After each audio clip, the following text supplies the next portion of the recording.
There was a house in New Jersey that once belonged to Napoleon Bonaparte's brother. His brother.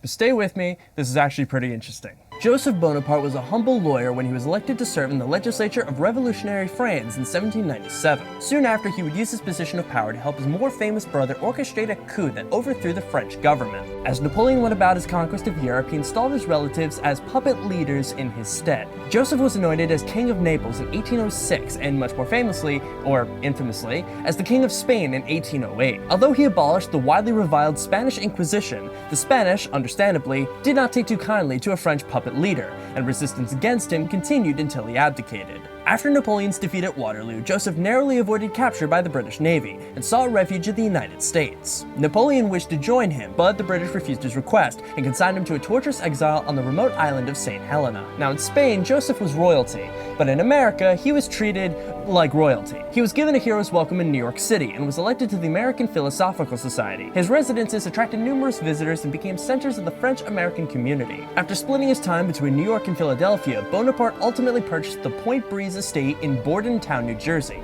where he would live until 1832. Bonaparte had grand ambitions to turn Point Breeze into the center of East Coast high society. Even after the first mansion burned down in 1820, he rebuilt it to be even more luxurious. Some who saw it claimed it was the finest house in America, second only to the White House. He regularly entertained politicians, diplomats, and other members of high society with lavish parties and wowed them away with the estate's exotic gardens dubbed Bonaparte Park. He even hosted Lafayette during his tour of the United States in 1824. The estate also had an impressive art collection which contained the original version of Napoleon crossing the Alps, which now resides in France. After Joseph left the United States, the mansion was bought by Hamilton Becket, who is the son of a British diplomat and a fierce Francophobe. He subsequently tore down Joseph Bonaparte's main house, much to the protest of locals. He then built his own home on top of the site, which would later burn down in 1983. I don't know, I guess French revenge comes in the forms of guillotines and fires. The mansion would change hands numerous times until 2021 when it was purchased by the state of New Jersey. Excavations have also been undertaken at the site since 2006, with the archaeologists involved unearthing artifacts from the 1820 fire and working to preserve the history of a house that was once fit for a king.